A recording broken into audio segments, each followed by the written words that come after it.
السلام عليكم ورحمة الله إخواني العرب في كل مكان. في هذا الفيديو سوف نتطرق لأهم الطرق الربحية. كما قلت سابقا بأن شركة الوان كوين هي شركة استثمارية قبل أن تكون شركة للتسويق الشبكي. فنحن عندما نقوم بالتسجيل مع الشركة فهدفنا الأول هو امتلاك العملة وتخزينها إلى أن ترتفع في السوق، ثم نقوم بتداولها لكي نربح أكثر. لكي نقوم بالتسجيل مع الشركة يجب دفع 30 يورو لتفعيل الحساب، تدفع مرة واحدة، ثم نختار الباقة التي تناسبنا. توجد العديد من الباقات، سوف نتكلم عن كل باقة وماذا توفر لنا. فمثلا باقة ستارتر ثمنها 100 يورو، تعطينا 100 نقطة و1000 توكن. النقاط سوف أتكلم عليها في أحد الطرق الربح، وهي يعني الربح عن الشبكة. أما التوكن فهي الرموز التي تكلمنا عنها مسبقا، أو السكريبت أو المعادلة الرياضية، أي أن هذه الرموز سوف نقوم بإرسالها إلى السيرفر لكي يقوم بتعدينها وإعطائنا في المقابل العملة الرقمية الوان كوين. عندنا باقة التريدر ثمنها 500 يورو، تعطينا 500 نقطة و5000 توكن. البرو تريدر 1000 يورو، تعطينا 1000 نقطة و10000 توكن.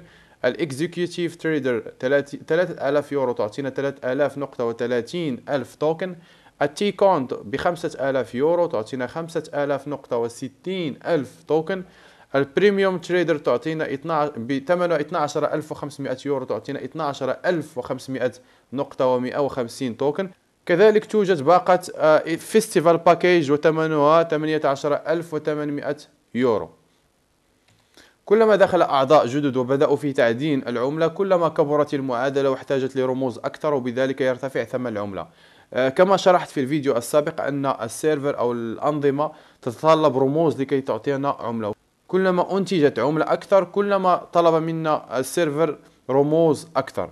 بالنسبة لولوج المنصات العالمية، فشركة الوان كوين لن تتداول في المنصات العالمية إلا بعد تعدين 80% من إجمالي العملة، الذي هو 2.1 مليار عملة وان كوين. وبما أن عددها محدود يجعلها غير قابلة للتضخم الذي يطيح بقيمة وأسعار العملات. شركة الوان كوين سوف تعدن 2 مليار و100 مليون عملة وان كوين، لهذا سوف يكون عددها محدود، وبالتالي سوف تكون غير قابلة للتضخم. هذا ما يجعلها فرصة ذهبية للاستثمار وربح كثير من المال دون الحاجة إلى بذل مجهود كبير أو إحالة الكثير من الناس للربح. سوف أعطيكم أمثلة.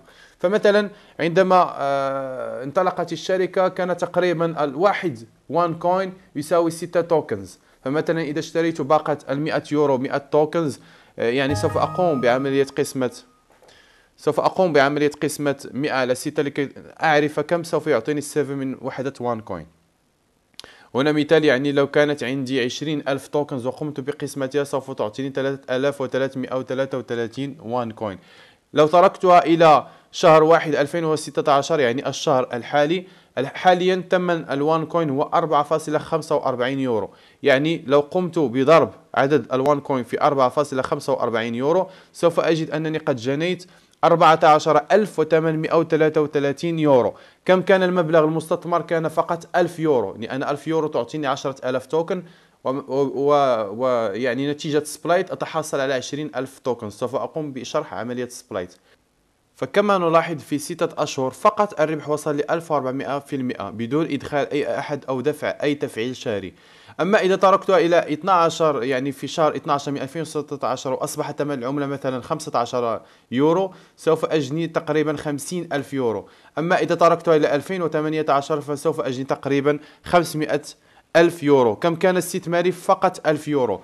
سوف تقول هذه أرقام خيالية، ولكن سوف أجيبك. خير مثال هو البيتكوين. الناس قامت باستثمار 27 يورو، وفي 2013 أصبحت 800,000 يورو. فما بالك باستراتيجية الوان كوين التي أنا شخصيا أجدها استراتيجية أكثر من رائعة.